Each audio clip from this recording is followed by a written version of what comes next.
Merci déjà de m'inviter sur votre plateau. Je dirais par rapport à l'immigration irrégulière, c'est un fléau qui mine nos populations, notamment africaines. Et nous sommes du groupement d'immigration. Je suis consultant agréé en immigration canadienne et nous donnons des alternatives à nos jeunes qui veulent s'exporter, qui veulent aller à l'extérieur.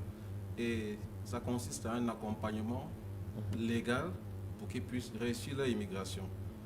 Donc, la destination Canada actuellement est très prisée, très sollicitée. Et malheureusement, beaucoup s'y engagent sans savoir de quoi il s'agit précisément.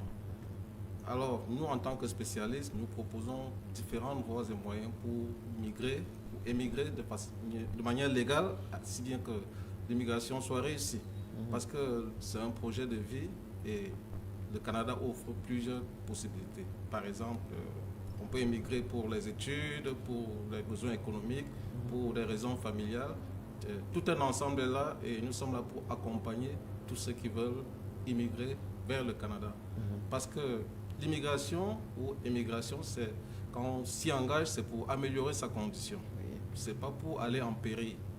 Or, c'est dommage qu'on voit nos jeunes qui empruntent des voies illégales, des pirogues, ainsi de suite, d'autres qui traversent par des forêts et qui se soumettent à tous les dangers que nous pouvons imaginer. Que vous allez imaginer. Oui. Nous, on peut se demander une chose par rapport à cette immigration irrégulière. C'est vrai que les Africains veulent tout simplement aller en Europe. C'est-à-dire qu'il y a une responsabilité, moi je pense qu'il y a une responsabilité des Africains, mais aussi il y a aussi une responsabilité des Européens par rapport à cette immigration irrégulière. Quelle est la responsabilité aussi des Occidentaux par rapport à cette immigration irrégulière que les Africains donc, font en masse?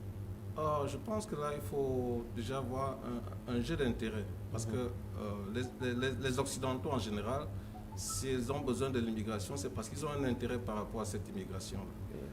Et il revient donc à nous autres, à ceux qui veulent immigrer, de s'assurer qu'ils ont des objectifs quand ils émigrent, pour un objectif précis et aller de la bonne façon. Donc, le pays d'accueil, je ne crois pas que ça fasse leur affaire que les gens viennent de manière irrégulière, parce que ça leur pose des problèmes sociaux. Il y a l'itinérance, il y a la délinquance, tout ça qui sont les conséquences de l'immigration irrégulière. Donc, aucun pays, je ne pense pas qu'il y a des pays qui souhaitent que cela arrive dans leurs états différents. C'est le cas du Canada, par exemple. Actuellement, on est en train de resserrer beaucoup les frontières parce qu'il y a eu toute une vague d'immigrants qui sont venus pas de la bonne façon. Et actuellement, ça pose un vrai problème social. C'est là que je veux parler, c'est-à-dire les restrictions, c'est-à-dire les règles qui sont très très corsées. Est-ce que ce n'est pas ça donc, qui pousse les jeunes à utiliser des voies de contournement pour aller vers l'Occident? Bon, comme je disais, l'immigration, si l'Occident veut accueillir des gens, c'est parce qu'ils ont un intérêt là. Maintenant qu'ils voient qu'ils n'ont plus cet intérêt, ils essaient de resserrer les frontières. Alors, à nous autres, ou bien aux immigrants, de comprendre que si on ne veut pas de nous, pour ceux qui ne veulent pas de nous, n'y allons pas, parce que honnêtement, aucun pays étranger ou bien développé n'est complètement hostile à l'immigration. Ils ont toujours besoin, mais ils ont des besoins ciblés.